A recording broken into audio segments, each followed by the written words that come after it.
Chase, welcome to 2026 again. In case you forgot, on Monday night when we were first hanging out, we're back though with the first podcast of the year. And I cannot think of a better way to introduce people to 2026 than telling them about games that we think they should play. Because that's what we're here to do. Tell you about games we've been playing, telling games that you should be playing, putting Chase's games on a backlog that he doesn't want to be playing. The last night, Bobby. I was not far off. That was a crazy good pull. Off. We were talking about some old canceled video game people. Yes. People and games before a little bit of a laundry list there. And needed to figure that out. But hey, now you know. That was a good pull. That was a good pull. Well, all right.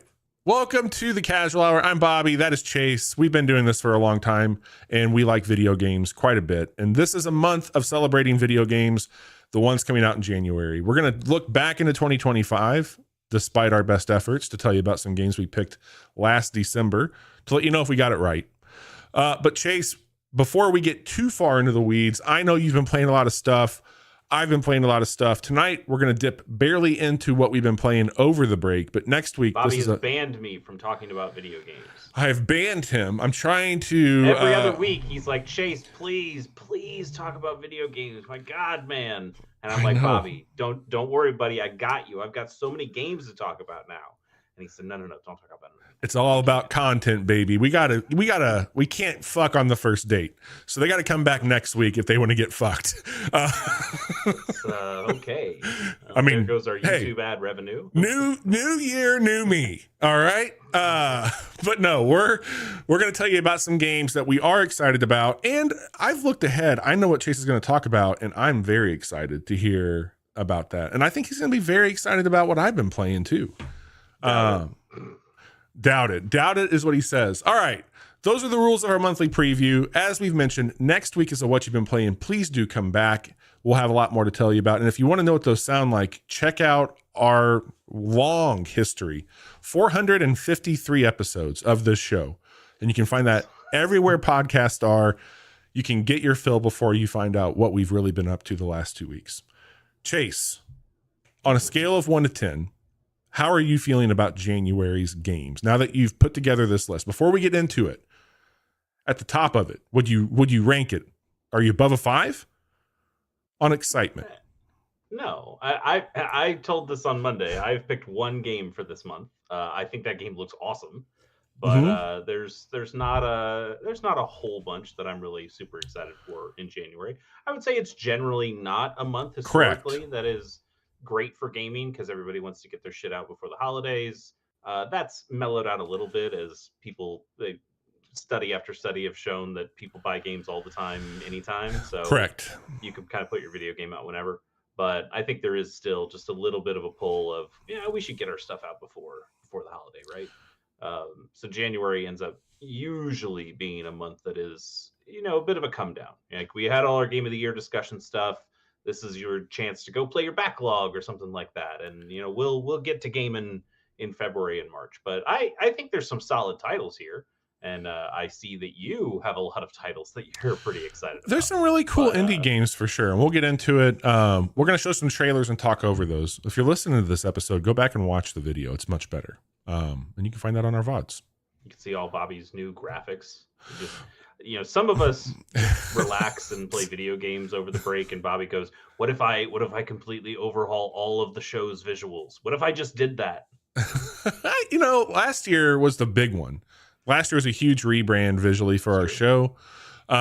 This year I just kind of tightened up a little bit. I mean, we changed our formatting. We're really like... I buy Bobby a huge sign with our cool logo on it, and he has it for about a month, and he goes, we got to change the logo! Oh, no, I'm just trying to increase the value of that thing. It's a fucking collector's item now, man. Yes, very limited edition. Yeah, it's no longer in print. It's no longer being used. It's fucking rare. Mm-hmm.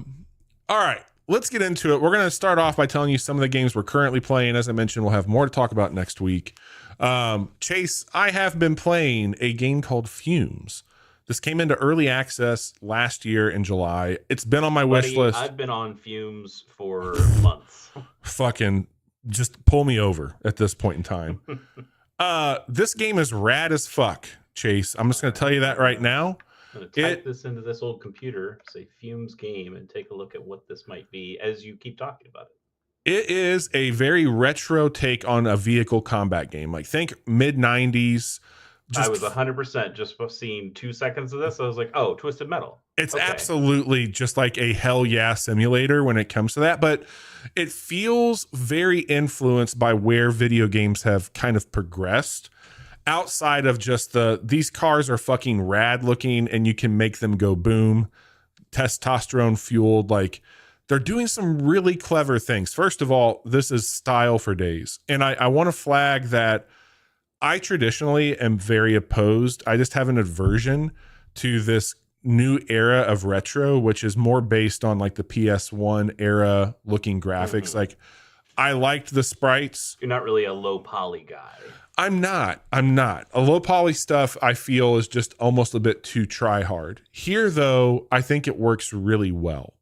And some of the cool things that they're doing to influence it, not only is it just got that skin on it where it does look low poly, you've played Skate Story, and the way that the camera would do the fisheye and kind of go down at a low angle as you're skating and give you some really cool shit.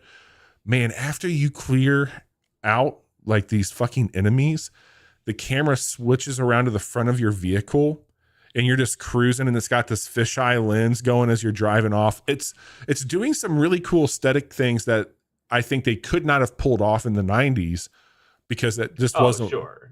Yeah, so like this, the fidelity of something like this is so nice, but it is because it is low poly and the textures on there. I'm gonna say some words I don't necessarily understand, but like the bitmaps are low. Is that a thing? Is that a real thing? Yeah, it's got low bitmaps.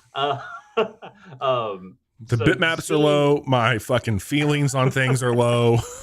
But because of all those things are so simple, it makes for a very clean look.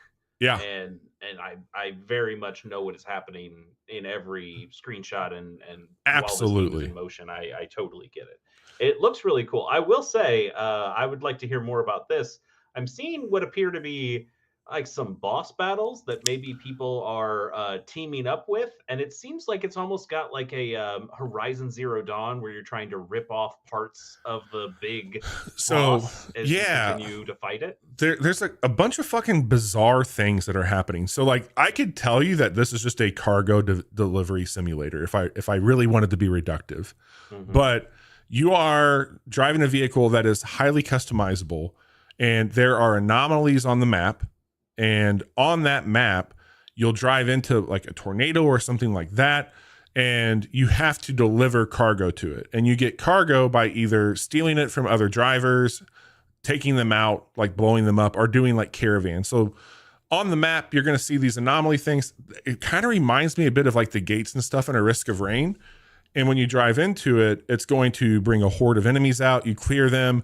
You get this little fanfare moment where you get to open up loot. And then there's a traveling mechanic that you drive into the bed of its semi-truck, do your upgrades, but also pick up the cargo. And when you're carrying the cargo, people will try and steal cargo from you in the game. This is single player, by the way. It's not other players. It seems like it would be tailor-made for some multiplayer with some of these things. I would agree. It's a single player game though. When I first saw it, I think that's one of the reasons I didn't grab it right away is I thought it was a PvP game and I didn't want that.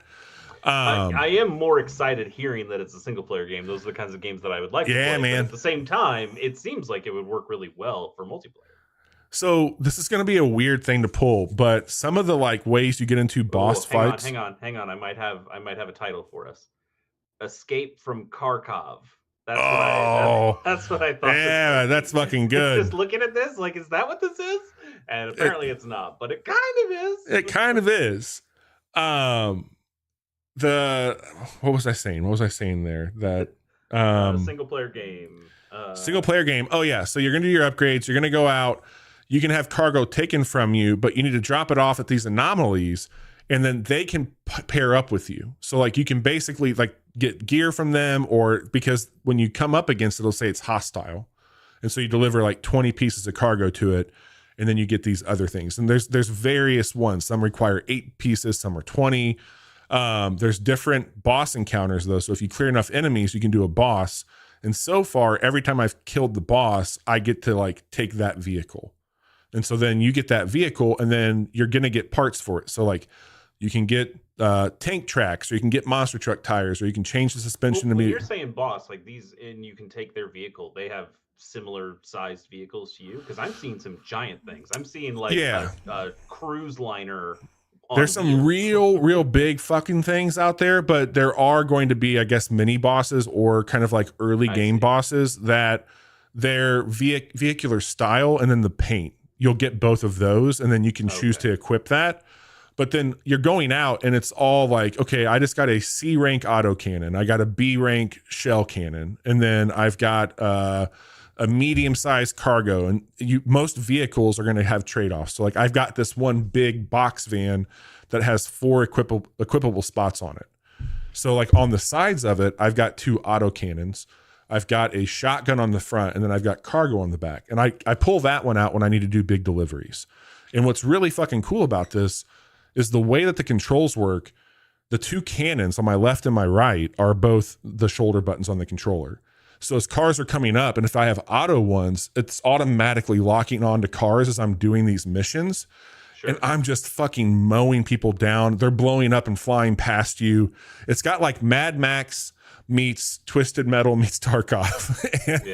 I mean, and also I could imagine there being like a little bit of Battle of Hoth in there too. Oh, big time.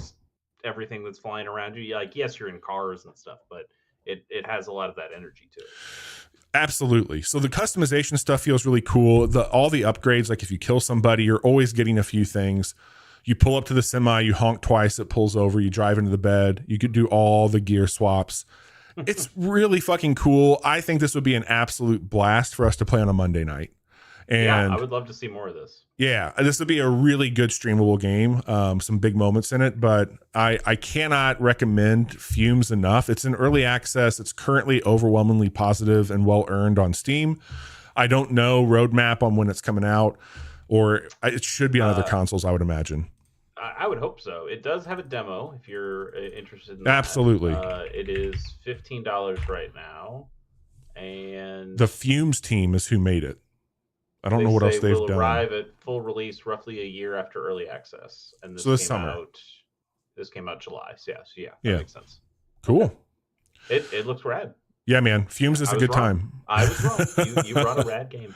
I did bring a rad one, and so did you. No, my game is not rad, Bobby. My game is chill. It's very chill. I played Cast and Chill. This was a game I kind of just took a flyer on. Yep. I was ready to go to my parents' lake house and just relax a little bit there. They don't have the internet, so it's a nice time to load up some video games on the system and go down there and just hang out. And I was just looking for something. I know I had a bunch of backlog games that I was considering. It was like I just want kind of something, chill. And I go to the eShop, and this game had just released, and I just hit Switch too. Let's take a look at it. And I looked up a little stuff, and it didn't seem like it was too bad. And I went, all right, I'll take a chance. It wasn't super expensive. I don't remember how much it was. I think it was $10-15, something like that. Yes, 15. Okay. And I thought, yeah, sure, I'll take a chance on this. And it has become just a nice little experience that was a really good cooldown game from, the cramming for Game of the Year and stuff like that. So as you might imagine, Cast and Chill is a fishing game. You are casting your reel, and you're just hanging out. And you're chilling. So this is a 2D game. It's a beautiful from a side perspective. And you're just you get to customize your fisherman, you customize your dog. It's got this really nice, like, high definition kind of pixel art style. That's not the reason we were talking about the last night before the show, but it does tie into that same kind of quality, I think. So you kind of build your character, and then you just go out on the lake in your crappy little boat that you have to row, and you cast out your line. And when you cast out your line, the camera will go down into like it's going down into the water, so you can see the fish that are there. You can see your rod and reel, and you start out with a bobber, so you put out you cast your line, and you see the bobber going. Um, it's kind of like what's the Vlambeer fishing game? I forgot the name of it. Is it Dangerous Fishing? Is that just what it's called? Oh, oh my gosh. Hang on. I've already had one pull tonight. I can't have two. Yeah. Um, I typed in Dangerous Fishing, and I got the TV show Deadliest Catch, and I'm like, that is not what it's I'm the one talking that about. came back. Yes, yeah. Anyway, it doesn't matter. People will know if they will be familiar with the game. So it just the idea that you kind of see the cross section of the lake that's going on. You can see all the fish down there. It is not nearly as arcadey as that Flamper game. This is much more about casting your line, letting the fish bite, and then reeling in. I've played a lot of fishing games before, and I'm really interested in the mechanics of how they make it work. Um, so many games will do different things with them. It's also why I really like baseball video games and other sports video games. I like to ridiculous see how fishing. Jesus ridiculous Christ. fishing. Thank you. Sorry. But I really like to see how people will take a real world action and how they convert it into a game mechanic. Yep. And so when it's something like baseball, is it how do you do the swing for it? Something like Fight Night Round 3 when that came to the Xbox 360, having the control sticks allowing you to do hook punches and things like that. Golf games, we've done golf games a lot of whether you do motion controls or the 3-tap system, stuff like that. So I was interested to see how do you translate fishing into a video game for this game. And the answer is it's not all that crazy. You just kind of cast the line out. When a fish bites it, it's a vibes game, man. You can reel in, and I'll say that it does have the general things that you'd want from a fishing game. You start to reel it in, and the fish will fight you, and it does give you a little vibration when, okay, hey, maybe you need to let off the line and let the fish go so it doesn't break the line. Okay, so you let it do that. Other fishing games that I've played will have the fish get tired. You're able to tire it out. That's kind of how real life fishing works as well. Like you fight them a little bit, and then you let them do their thing, and you fight them a little bit, and you let them do their thing, and eventually they get tired and they let you reel them in. This game doesn't really do that. It feels like the fish can just fight you for fucking ever. Yeah. And some of the bigger quote unquote legendary fish will do that. And you're like, there's no like mini game to this. There's no way to get like more of an advantage. I just kind of have to keep waiting until the randomness works in my favor. I keep feeling like there's supposed to be more to this. You know how you played like the old Pokemon games and somebody would say, "Oh, you got to hold up B when you throw the Pokeball because that makes it catch like 5% or like hold it down in Pokemon Go." Totally. And I've been having that experience with this game. It's like, well, if I hold the analog stick in the opposite direction, is that like me pulling my reel back? And I'm pretty sure the answer is no. Like nothing is really changing here. There's no meter showing the fish's health or stamina or anything like that. You just kind of keep reeling it in. And for smaller fish, it's fine. You just reel them in, and it's no big deal. For these bigger fish, like I said, though, it's a giant fight, and it takes a while, and it feels very unnecessary. So outside of that, though, it's just nice. It's super nice. Nice. It's almost like a clicker in nature, where you just go out on your boat. You start out with, I think you can hold like 3 fish, 5 fish, something like that. And you just cast your line out, you get 3 fish, you come back and you sell your fish. Now you can buy new lures, new rods, new better line. You can get more lines. You can let the fish run out a little further before it has to be pulled back. You find new spots that you can go to. All the locations look gorgeous and look different than each other, but they all still kind of have this, north Midwesty kind of Montana almost feel of just all these really pretty lakes and rivers and things like that. There's different kinds of fish in each one. I really like the system where you have to find the right lures and the right bait, and even sometimes the right rod, because your rods will have different size fish that they're good for. So if you get a too big of a rod, all the tiny fish don't care because your bait's too big, or vice versa. I So will it's tell not you, just yeah, go ahead. I've played this. Oh yeah, okay. I played this when it came out on PC at least, and that was summer last year. There's a few things that are pretty crazy that it's wild hearing you talk about on the Switch. One thing, when you said it's kind of a clicker game, on PC there's a straight up idle mode where sure, of course, it basically acts like a screensaver, but you can go into it and say like, hey, don't catch these fish or these types of fish, so you can kind of just have it run and do its thing, which it's a really good looking screensaver. I bet so. That sounds like a really nice chill screensaver. Absolutely. The other thing is they had as like a support pack that you could get shortly or at the same time the game came out for a couple bucks, and it allowed you to get a Bernese Mountain Dog. And so you remember Rocket, my old dog. Mm-hmm. It's been so fucking cool. I haven't played a lot of this, but it's been nice to have a dog that looks like my old dog in the boat with me. I mean, we're all corgis all the time now here, but Rocket was a special dog for a long time. It's really cool. I grew up with Black Labs, so I was already completely taken care of. They 100% have one of those in there. It's one nice, more thing. One more thing. Sure, go ahead. On the PC version, they just did a co-op mode.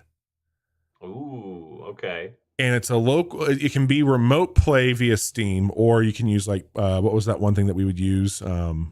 Parsec. Yeah. But that also does a couch co-op mode. And there's just two players on the opposite side of the boat with the dogs in between them. So if you were ever just wanting a very casual Monday, we could cast and chill on stream. Something to streaming while on the stream. Anyway, I will say it is mostly. I don't think there's anything special about this game, really. Like it's a clicker. The pretty much mechanics are pretty weak. I also don't like the way you have to perfectly position your boat. Even you'll have to flip your boat so you can fish off the other side of the boat, and that's a little bit annoying. I think a lot of the game takes a little too much time, which is weird to say because it's a game about fishing. Like it should be a little boring, right? Yeah. But it's what keeps bringing me back to it is that it's just easy enough to keep going. You has a nice loop of getting your fish, going back to the shop, selling the fish, buying new stuff, going to a new place, unlocking little bits, and just getting that little bit of progression each and every time. And that's just nice. It kind of sets my brain alight and just lets me hang out and let the day That's and the awesome. game wash over.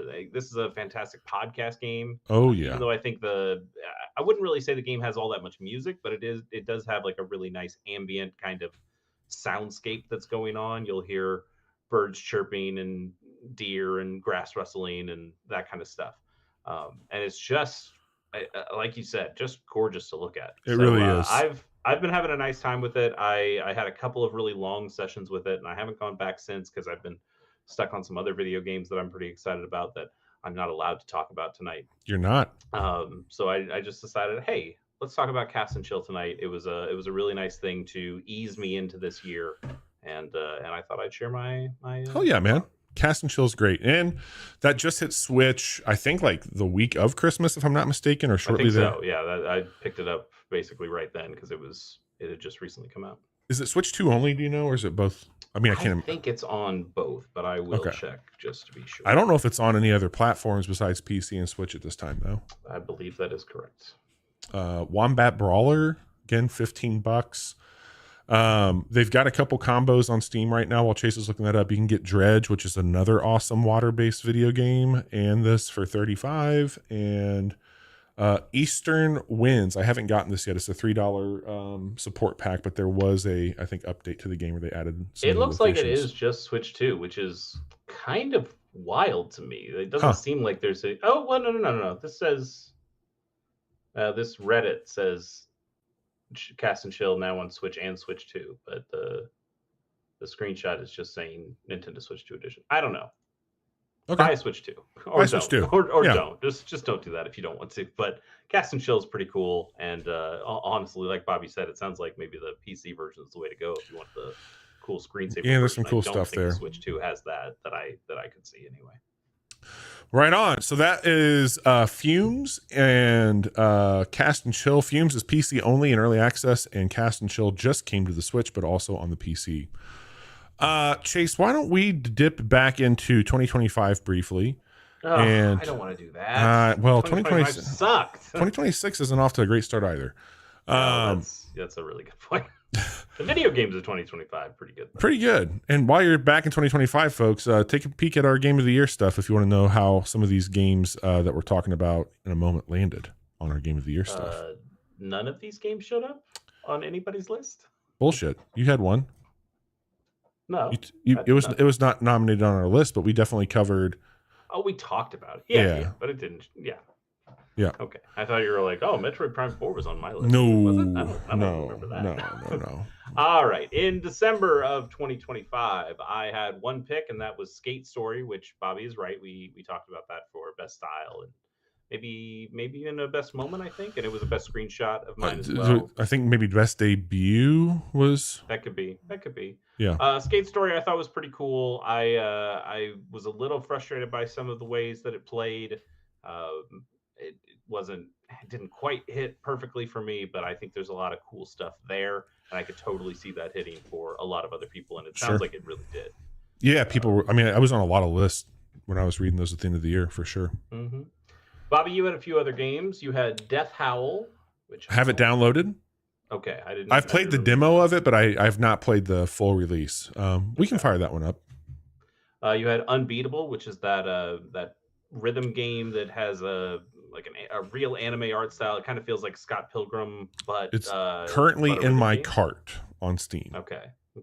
We played that. We played like a demo of that on Next Fest. Maybe. White tape play test or something they had for it. It's cool. That game looks really cool. I remember talking about it last month and saying if I liked rhythm games more, this would totally be my shit because I think everything around the rhythm game looks really awesome to me. But I'm just not so much a rhythm game guy. But I hope you end up playing that and really like it because I want more games like that. Mm-hmm. And then you had Metroid Prime 4 Beyond. Yeah, I think it's fine is what I would say. Yeah, that seems to be the growing sentiment. Although people.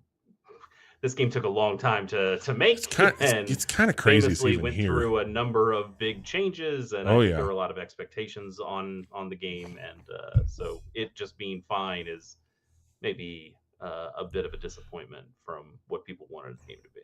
Oh yeah. Well, you can make up with that disappointment by talking about some free video games. Hell yeah, baby! There's some good ones here, man. There are some good ones. So on PlayStation Plus, on PS5, I think maybe some of these are also on PS4, but I know for a fact they're all on PS5.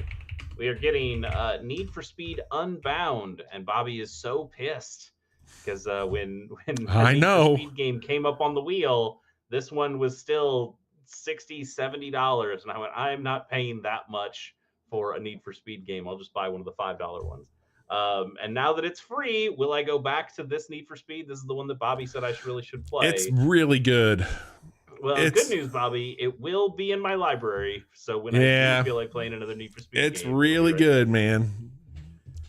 That is what I hear. I'm sure I'd like it, but I don't know. Like I know there's a new Forza game this year. But I still think that like it had been a long time. Like Need for Speed is good. I don't mean to spend a lot of time on this. I'll just say this genre has kind of worn its welcome with me, and like having a game in the Need for Speed genre have its grip on me as strong as this did. Like I really think it was pretty spectacular, man. Okay. Well, I mean, I can't and won't buy another Forza right now as Microsoft continues being Microsoft. So if I ever need a racing game, it's good to know that Need for Speed Unbound's right there for me. Yeah. Disney Epic Mickey Rebrushed is also going to be out on PS5. And I remember I remember people saying good things about Epic Mickey when it Yeah, first came out. it had good And buzz. it's gone through some remake stuff and added a bunch of extra stuff. And then the final game is Core Keeper, which I believe you have some It's experience with. I was just looking to see if it has crossplay because I was going to be like, we're playing it, but it unfortunately it has limited crossplay. So like Switch 2 can play with Switch 1, PS4 can play with PS5, PC and Xbox can play, but it's cool. I played it in early access. I have not played 1.0. It might end up, if there's a lull this year, I probably will dip into that one actually. And that's like a dungeon crawlery kind of. Yeah, man. Like it's not like a Stardew. It kind of has a Stardew Valley look to it as far as like the style goes, but you're like going through this dungeon. You're finding artifacts. You're bringing them back, unlocking more. Feels like a top-down Terraria almost. Yeah, that's a good way to put it. It's a lot of fun, man. It's got a ton of personality, really. And when I played it, I don't think that they had like classes and stuff, and you can spec into classes now and have a real. I mean, it seems like it's just grown into something pretty wild. People seem to like it quite a bit. It's a great all three pickup. Of those are available for free for PS Plus right now, right? Excuse me, PS Plus Essential users, and you know, if this is your first time checking in on the show, we don't do any of the PS Plus Extra or the Super Premium one either, and we also stopped doing Game Pass for multiple reasons. Xbox doing many things that we're not happy with for many different. I still have an ongoing subscription like through gifts, so like I do have Game Pass that expires in May, I believe. So well, Bobby, there's only one more thing to do before we get I know. January. Crazy, right? Should we do it? Again, if you have not watched the show before, why'd you choose this one? But also new year, in our new monthly me. preview episodes, I will sometimes, not all the time, but I will sometimes, because I did this a couple years ago and really liked it. I made a big wheel of all the games on my backlog that I conceivably really want to play. Like there's some games that I'm like, I'm never going to end up playing that, I know. But I made a wheel and had 100+ games at some point. Chase, this is still called the Backlog Roulette 2024. Yeah, hell yeah, buddy. So your backlog's a bit backlogged, my friend. We need to update this thing.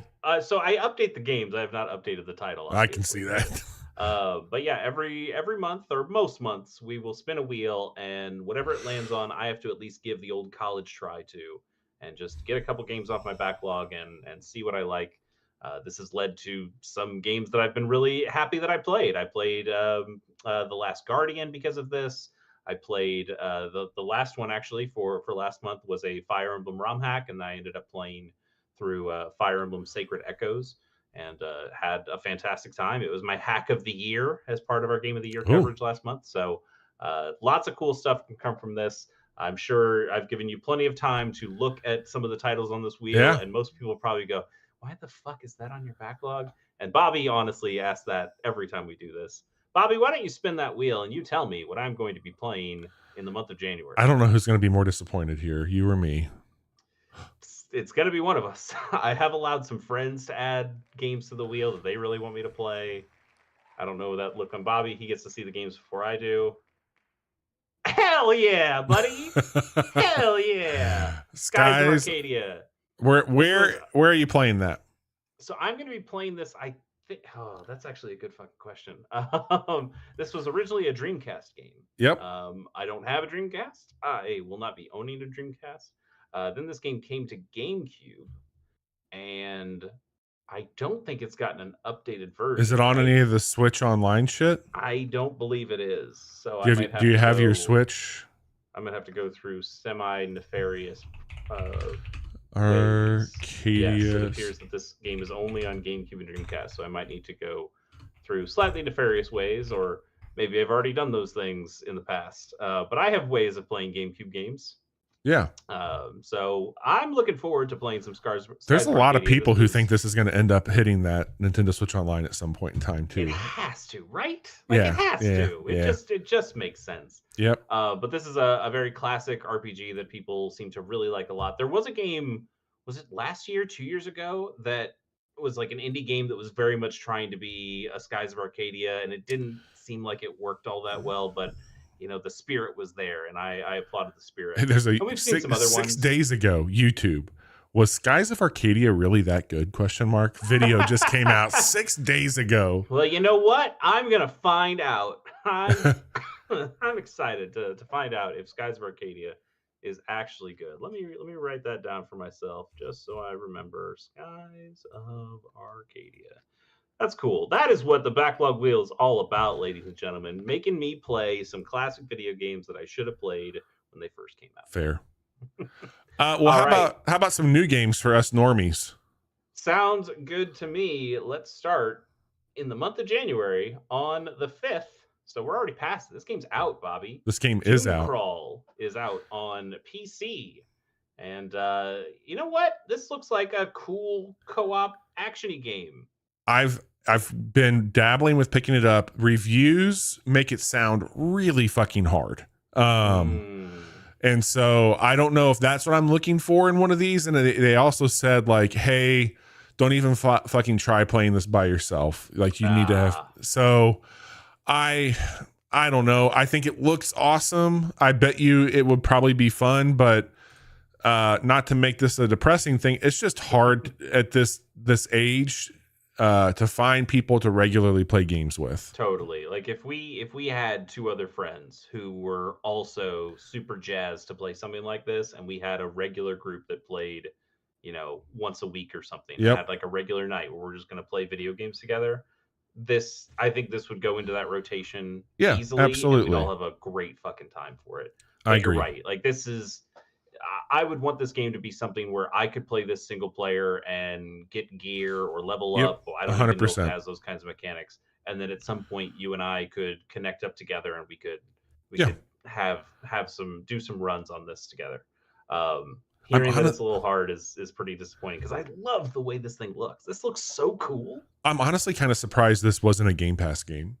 It feels ripe for that service, but who knows? Maybe it'll be on something that more people want to play, but possibly. And maybe it gets patched, maybe it gets a little easier, maybe they add in some things or change some things. I'll tell you what it reminds me of a lot. There was a Double Fine Amnesia Fortnite game that they were working on in their kind of game jam thing that they do, that was these kind of massive islands that walked, that kind of looked like those crab things that were just these big islands, and you could like pirate. They were like big ships basically, so you could then pirate onto them with grapple hooks and things like that. And this game seems like it has a really similar feel, but in this kind of isometric look. I really dig what I'm seeing here, and it's sad that maybe it's not as hard as I'm reading, but some of the Steam reviews make it sound really fucking punitive. All right. Yeah. All right. Well, let's move on to the 6th. That's also out. This video game is out. Is it out, or is this in early access? Early access. Of course. Let's talk about Star Rupture, which is also on PC only.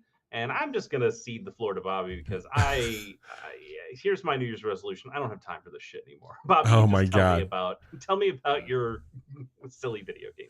If this thing looks like oh my God, I was going to say Starfield because I say Star Rupture, but if it looks like Satisfactory, you are not mistaken. This is from the developer. Don't adjust your dials. Yeah, don't adjust your dials.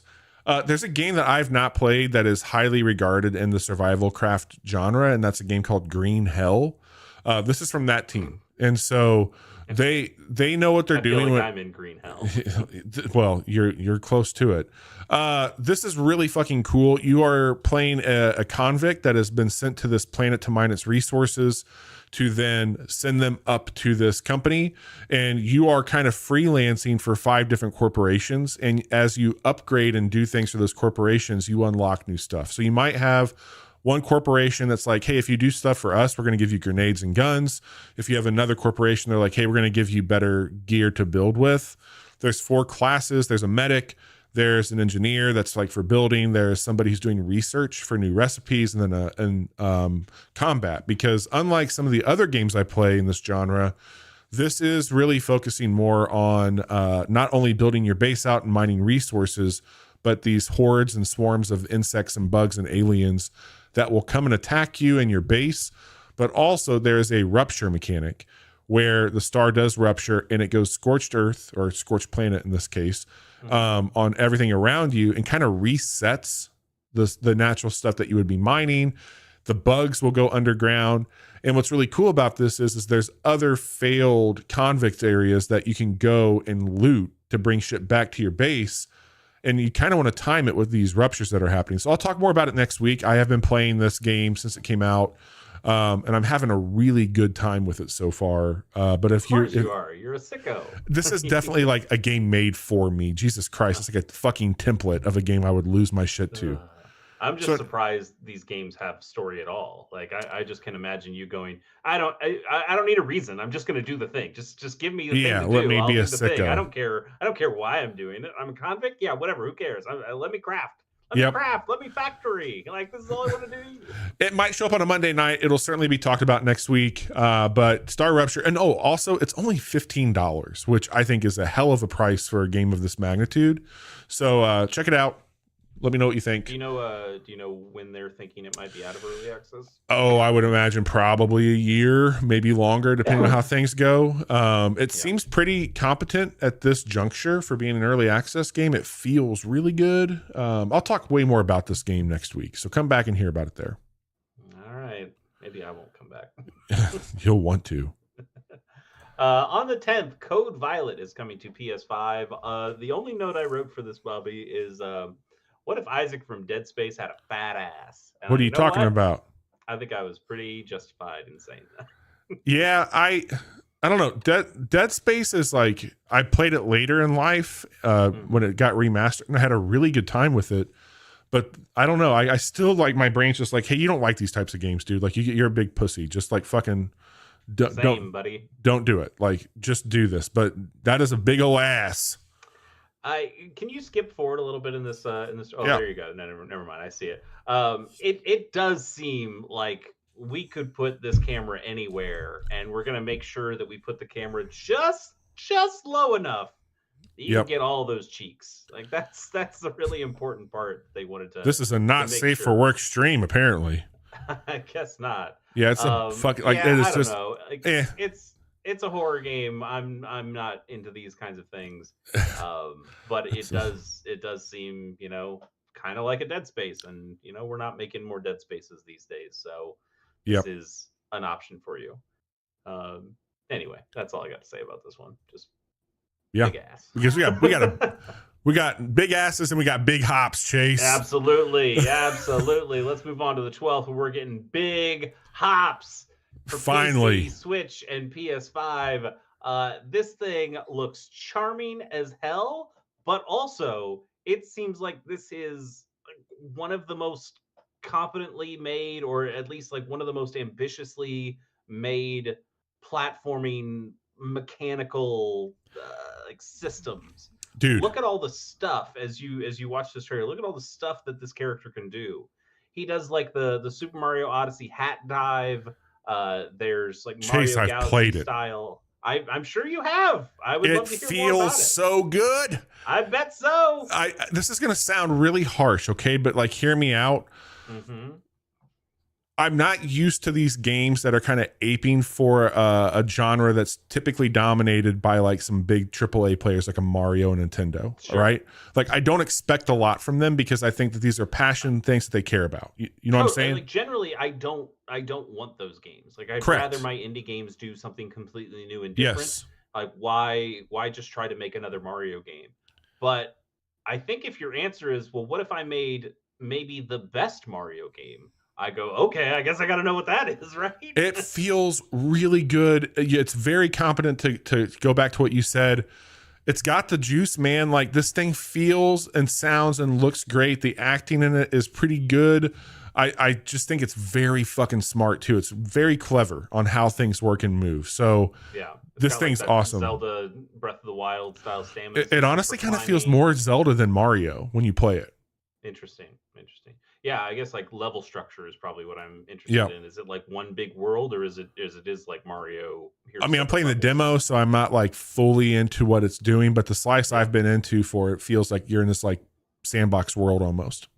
I love seeing like these big weird 3D spaces. It reminds me a lot of I brought up Double Fine before, but the Psychonauts level, the Milkman Conspiracy, where all the world goes crazy and you can run on sidewalks that just turn and curve and look like a roller coaster. Seen some of that stuff and this Mario Galaxy style gravity stuff that they're doing, and the Odyssey jump mechanic stuff. One of the big complaints I remember hearing from people on Odyssey is they gave you all these great movement mechanics and all this great tech, and then put a game where you didn't have to use any of it to beat the game. And even the challenge stuff, like the hidden challenge stuff, had a little bit of it, but not nearly enough to justify making these really great platforming mechanics. So for a game to say, what if we gave you all that stuff and like really dug into it and had a rich assortment of things to explore and use these mechanics for, I am so jazzed about this game. I'm really looking forward to it. Yeah, it man. comes out next week. That's so exciting. I'm guessing you're going to grab this on the Switch? Yeah, absolutely. Okay. Very cool, man. Big hops, big ups to big hops. It looks like a lot of fun, and it plays really cool. Big time.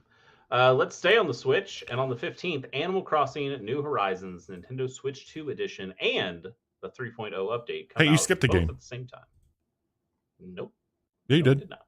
Nope. You skipped Cassetteboy. On this list, Cassetteboy is next. Okay.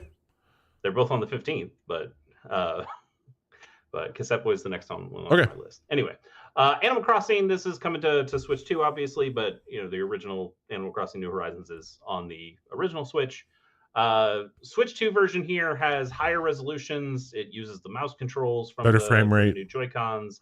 It has a new megaphone item that allows you to yell into your Switch, but you can do it for like you can call one of your villagers. Neighbors. Yeah, one of your villagers, and they will they'll shout, "Hey, I'm over here." So it's a great way to be like, where the fuck is that guy? I need to deliver something to him, and he will just answer, and then you can go right to him. So that's pretty cool. And then also for the Switch 2, probably the biggest thing is you can have up to 12 players online. It used to be 8, and so now you can have up to 12. So if you have that many friends, and you don't, but if you do have that many friends, you can get them all together on a single island, and that's neat. That's cool. Now for the 3.0 update, where this is a free update that is coming out for everybody, both the Switch 2 version and the original version. This adds a new hotel that is kind of off your pier, off the little dock where Cap'n is. So it's Cap'n's family. They have a new hotel, and it's basically, how they kind of just did Happy Home Designer with the other update they had. They just actually did Happy Home Designer this time, but now you're making hotel rooms specifically. So you're not making full yards and houses for people like you were in the other update, the Happy Home. I can't remember what they called it in the other. Oh, it was like Dream Island or something like that, right? Yeah, something like that. So now you're just making hotel rooms, and they will give you a theme that they want you to do. I think in this trailer it says, "Give me like a seaside room," and so you're building to that style. Now, I highly doubt they're going to actually do Happy Home Designer like they did on the 3DS, where they actually, never mind. Happy Home Designer would let you do whatever the hell you wanted. The original Animal Crossing would have a Happy Home Academy, and it would have a point system, and you'd get more points for using feng shui or using items that all match together, or some of it just seemed like you wouldn't really opaque, and you wouldn't know how some of the points worked. And then in Happy Home Designer on the 3DS, they just kind of said, well, whatever you did is good. We just like whatever you did. Don't worry about it. And they've kind of kept that method up for the other things as well. So I imagine they're not actually going to grade you on how well you do for these rooms, but it allows people to show off more of their creativity, build some more rooms. New villagers can come into the hotel and be they could be tourists on the island, and then you could even recruit them to be villagers. So it might be a good way of getting the exact villagers that you're looking for. Plus, they're adding in a bunch of extra bullshit as well. There's some new Zelda items and a couple Zelda style villagers that are coming in.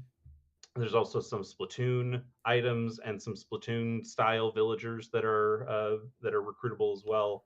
There's a number of Lego branded items that are coming in, and there's also this new idea called the Slumber Islands, where you can save up to 3 brand new islands whenever you go into a bed, and that's your dream island where you kind of build it the way you want. You get a little bit more freedom in how you build things, and you can set the exact time and things that you want.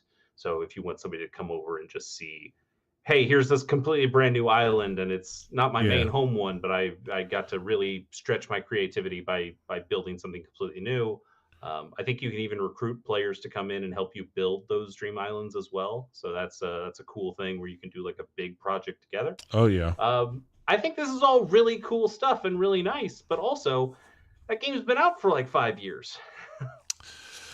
But dude, it's still, I would wager one of the most played Nintendo games. Like, oh, totally. Like this started the whole fucking cozy game shit. I feel like I think Stardew Valley and others came before it, but this one really propelled it. Previous Animal Crossings, I would say, led to this. I mean, the Switch install base compared to a lot of older shit is like astronomically larger, and I would say that the Switch has become, it is a very approachable console across multiple ages and genders and non-binary folks. And I just feel that this is the game that everybody on the Switch will play that's not like a standard Mario Kart. Like this kind of feels like the go-to default.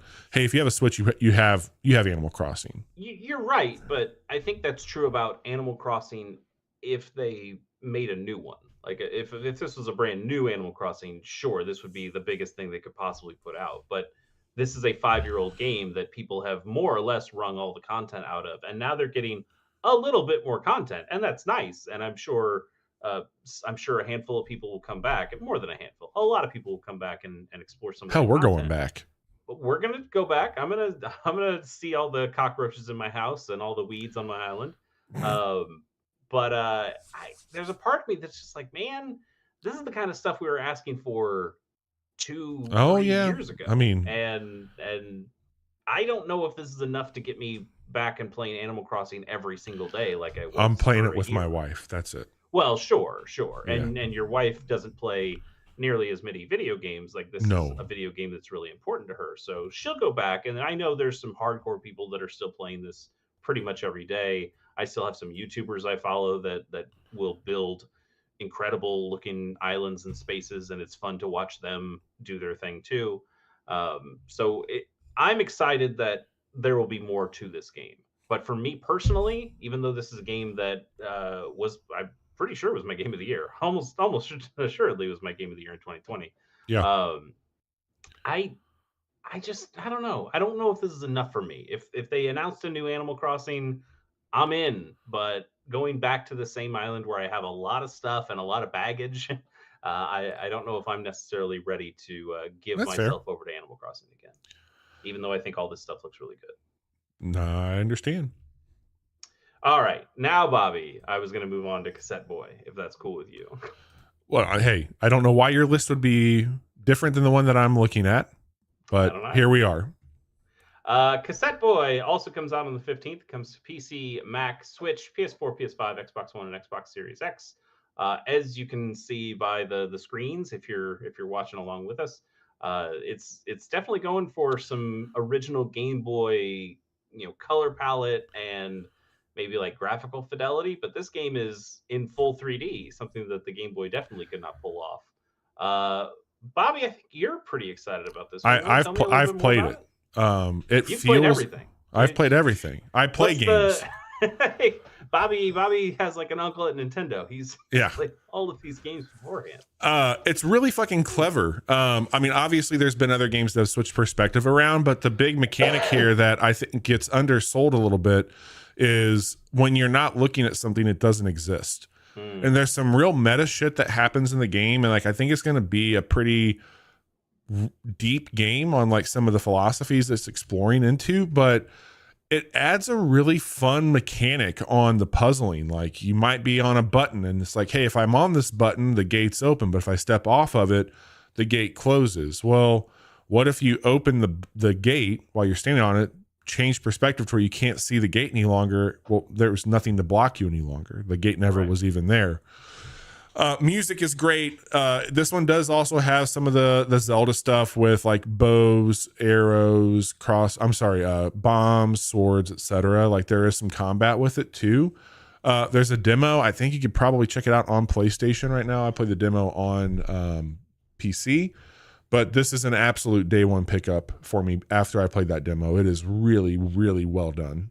This is very much going for kind of the Fez audience. Oh yeah, in that way of that same kind of perspective. Phil Fish is pissed.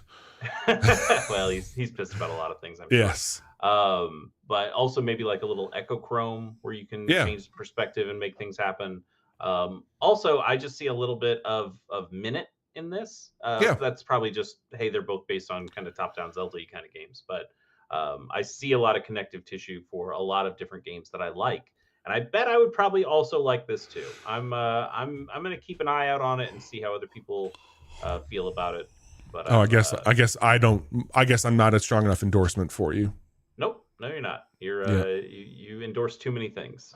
I don't endorse too many things. That's not true, buddy. I will tell you, I am 100% on the cutting edge of things, and I am always right. And I'm playing Skies of Arcadia. And Chase is he has to be wrong. He loves it. He loves to be wrong about video games. And I will tell you, he plays a lot of shitty ones and tells you they're good and makes fun of me for playing too many of them. Welcome to the Casual Hour. I don't think that's true at all. It's 100% true. It's okay to like things, Chase. You should give into it. It feels good. I think we should like things that are good. You have to play them. You have to actually fucking try things. You have to do it. I tried to play video games and you wouldn't let me talk about them. Oh my God, because you wouldn't have shut up. You talked the whole time. We'd be starting this right now. I'm not wrong. I've got 452 episodes to show you. No, Bobby, you are wrong. We would take at least another 10 minutes before we would start the January games. Okay, let's move on to the 20th, where we get Mio Memories in Orbit. I think that's what Mio stands for. It's coming to PC, Switch 2, PS5, and Xbox Series X.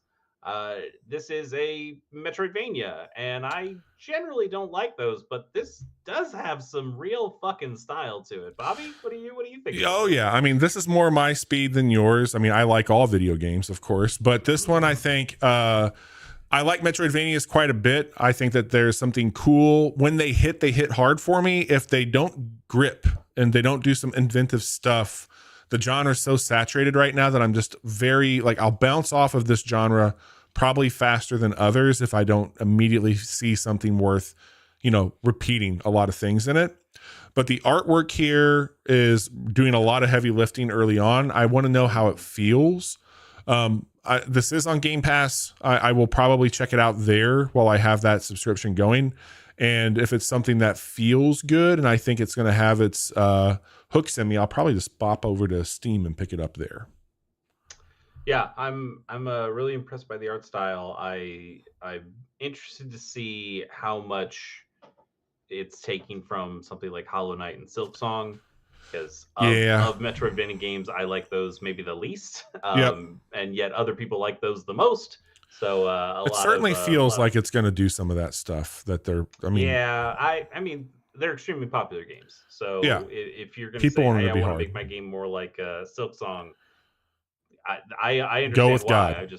I'm just not your guy, but I do love this art style quite a bit. I think this game. Well, there's a demo for it. I might just go see if the demo's still up. Yeah, there you go. These next two we don't have trailers for because these are just ports of games that we've played before. But Dynasty Warriors Origins comes to the Nintendo Switch 2 on the 22nd. Good video game. Are you going to double dip there or not?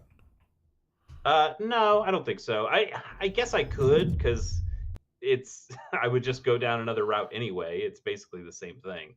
Yeah. But I think I'll probably just stick to the version I already own on PS5. Yeah. You do get some kind of new game plus extra stuff when you do that. So I guess there's more reason to keep on that save file rather than moving to the Switch. It is nice to have it as a portable thing, and I hear this version actually runs pretty darn well. That's awesome. But I'm happy with my PS5 one. And I think I still have Dynasty Warriors 8 or something on my Switch. So I generally try to keep myself to one Dynasty Warriors game on each console. Or at least one actual Dynasty Warriors, because I also have Hyrule Warriors and some of the other ones on my Switch as well. But I don't need that much ancient Chinese history, Bobby. Mm. That's not true. Mm. But and also Final Fantasy VII Remake Intergrade is coming out on the 22nd to Switch 2 and Xbox Series X. Another game that we really liked. Remake especially. Rebirth. Oh, Not yeah, as much, Remake's awesome. Remake was great, and now it's available in more places. Good for that. Oh yeah. Also on the 22nd, if you want a brand new video game, is Hermit and Pig, which is coming to PC. This is like another one of those indie RPGs that says, got a hey, good look remember to it. Earthbound? Yep. And I'm like, yeah, I remember Earthbound. Earthbound rules. And it's like, well, we're kind of like Earthbound. I'm like, all right. It's got some Eastward to it as well, I think. Eastward has a lot of Earthbound to it as well. Mm-hmm. This seems like very quirky. Totally. And again, like that is absolutely where some of that Earthbound. I mean, Yeah. it's also very much like taken from Undertale these days, which again, was taken from Earthbound. But yeah, especially like looking at some of the combat that I've seen from this, where you go into kind of mini games during combat, that is very much more an Undertale thing than an Earthbound thing. It seems cool. It seems cool. Like these games always look really neat and interesting to me. I always want to try them. I got through a good chunk of Eastward before I didn't really want to play it anymore. I've played something like Citizens of Earth, which is a similar kind of game back in the Vita days. And similarly, it's like I could just play Earthbound or Mother 3. Like I haven't done those things. I've played Earthbound now. Still not Mother 3 though. So there are options. But if you have played those games and you're like, damn, I just want more games like that.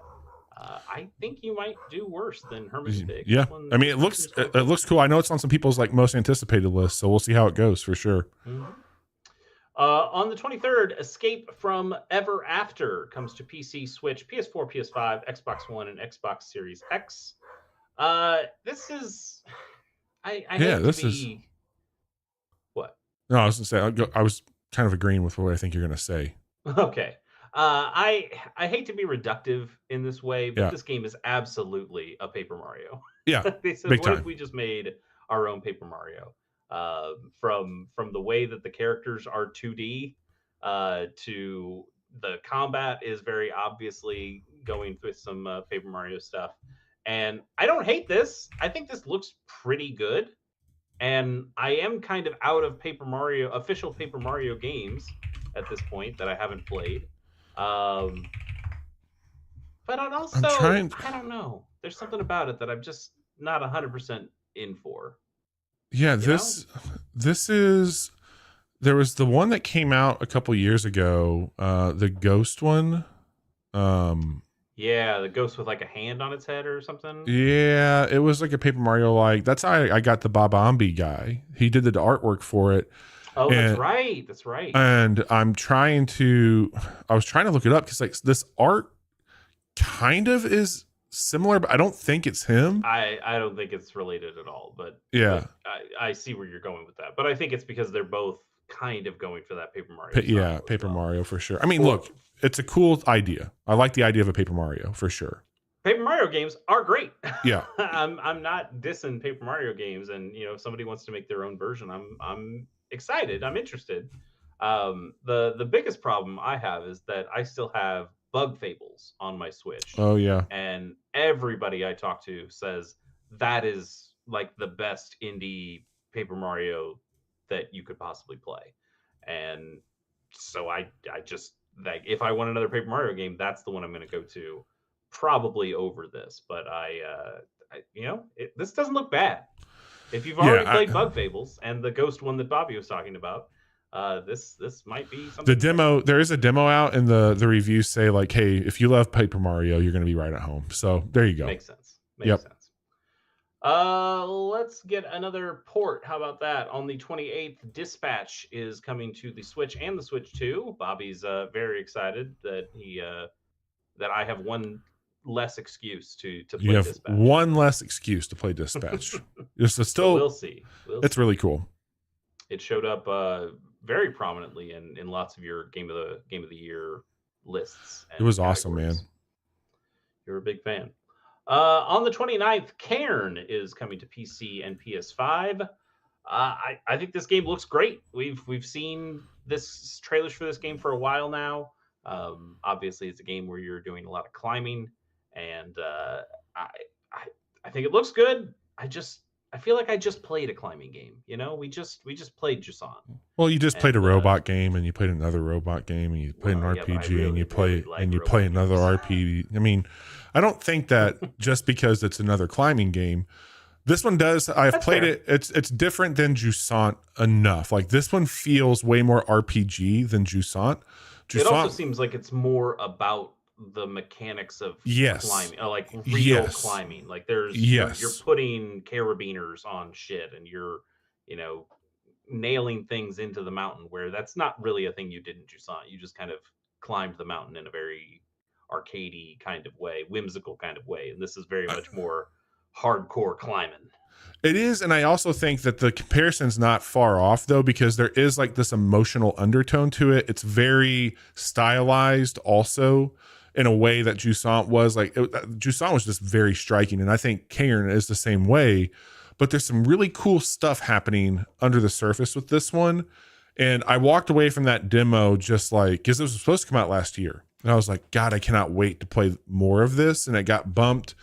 I'm very, very excited about this one based on the little slice I got to check out last year. It was really cool. I'm willing to be wrong. So I'll show it to you, and you can make a decision. I'll show it to you for sure. I mean, if this game blows my socks off and it's not super long, I'm in to try it for sure. Hell yeah.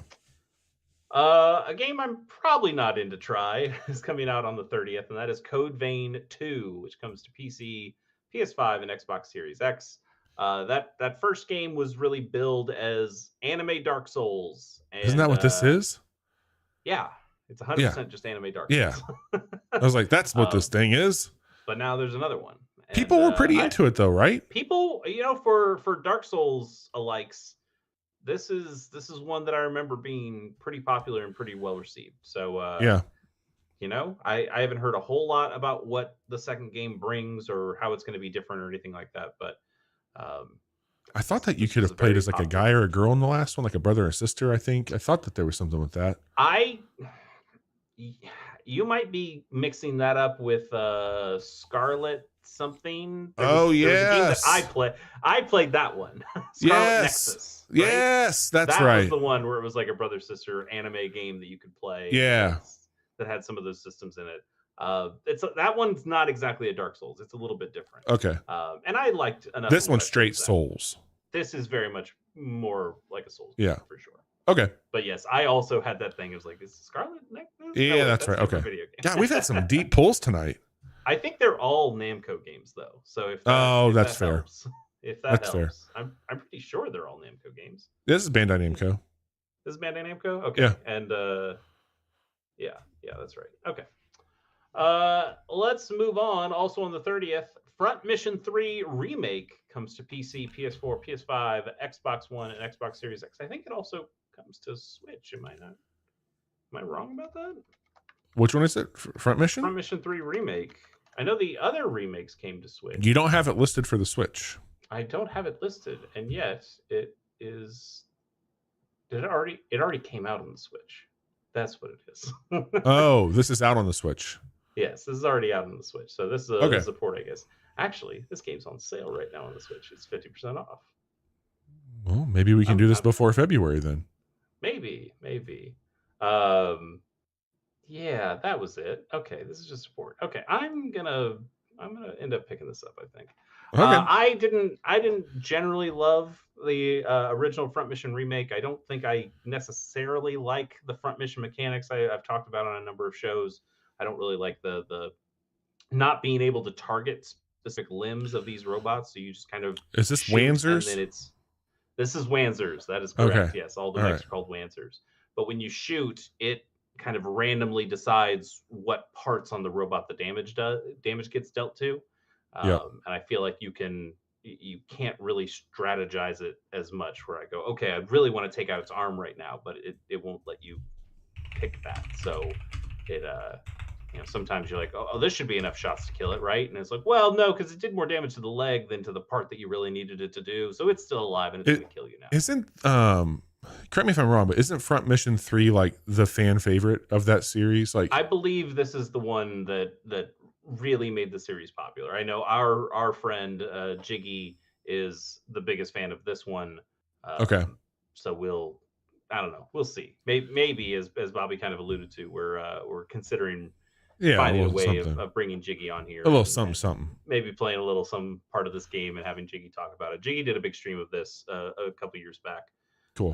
That's right. Of the original game, not the remake, but anyway, so coming to other consoles, but it's been on Switch. That's right. I forgot about that. And then we'll end the month on the 31st with Caves of Qud is getting a port to Switch. That's crazy. It's a game I'm pretty sure we have not talked about before.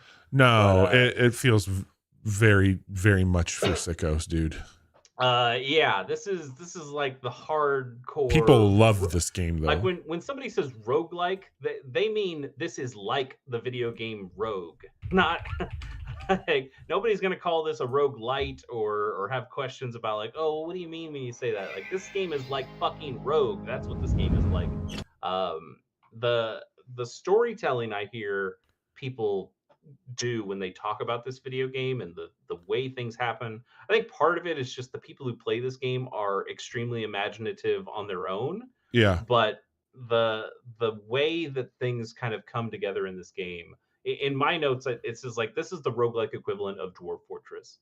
Yeah. And I feel like I hear similar stories when people play Dwarf Fortress and like, oh yeah, this vampire came and instead of killing it offered to like be my servant, and then I had this vampire hanging around with me, and then there was a dog and the vampire bit the dog, and then the dog became a dog vampire, and the dog vampire was also hanging out with me, and I did these other things. And Caves of Qud feels like it's very similar. I tried to watch some people play and talk about this game a little bit, about how you can be either like a human that has cybernetic abilities, or you can be a mutant that's able to get like extra arms or wings or things like that. It sounds incredible.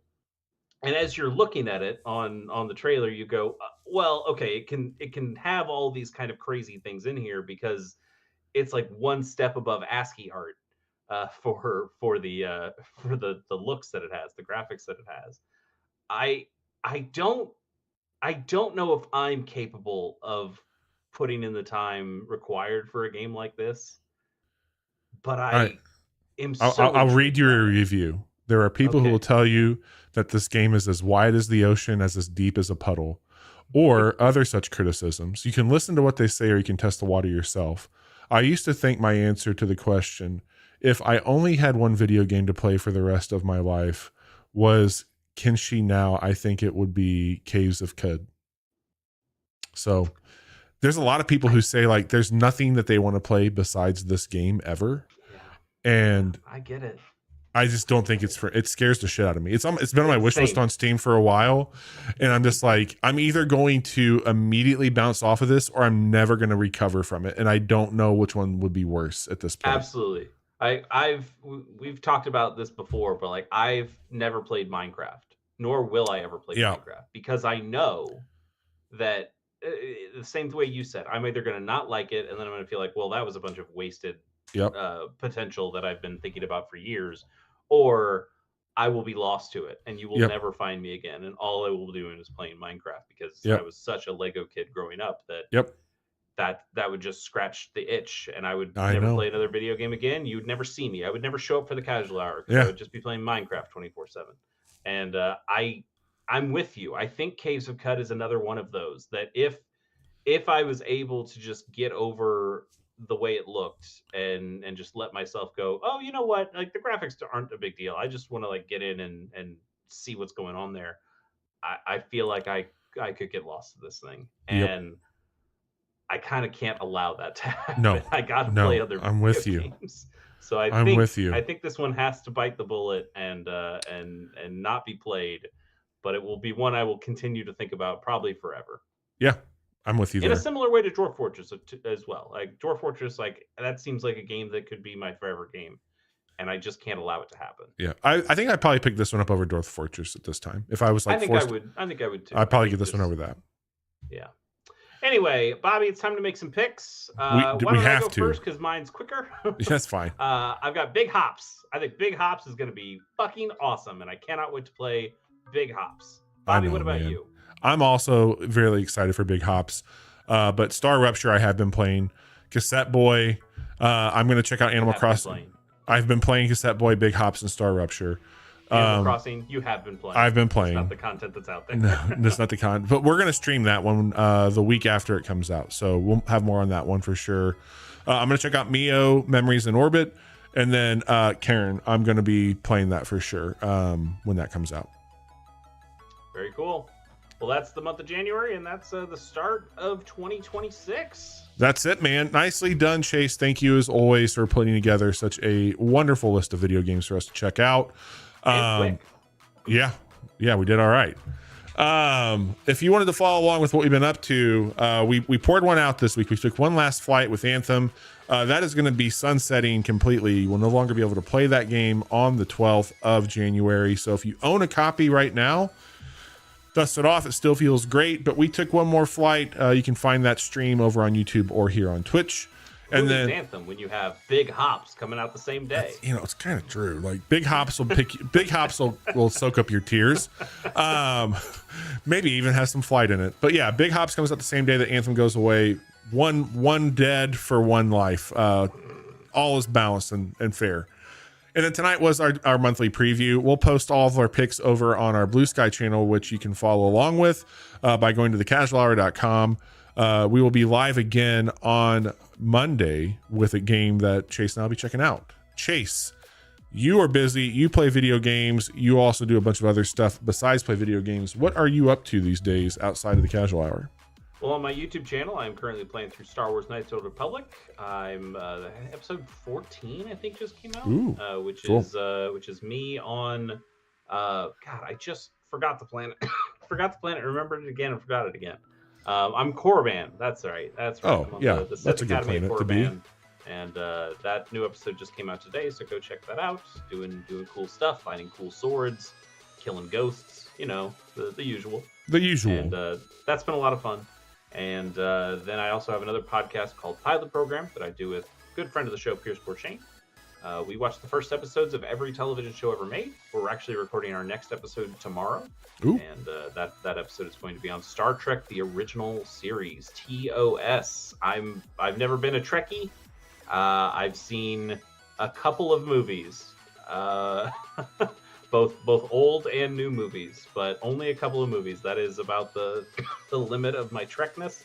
So it'll be real interesting. And Pierce, I also think, has not watched much of any Star Trek. So it'll be interesting to hear two people who are more Star Wars guys talk about Star Trek for the first time. You're gonna love it. I think there's gonna be some interesting stuff. I don't know if that first episode of TOS is amazing, but I think there's a lot of really interesting and intriguing stuff in there. So come on by. It'll be a good conversation.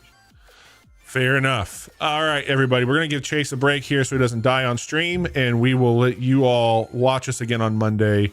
Chase, thanks again. Hope you feel better.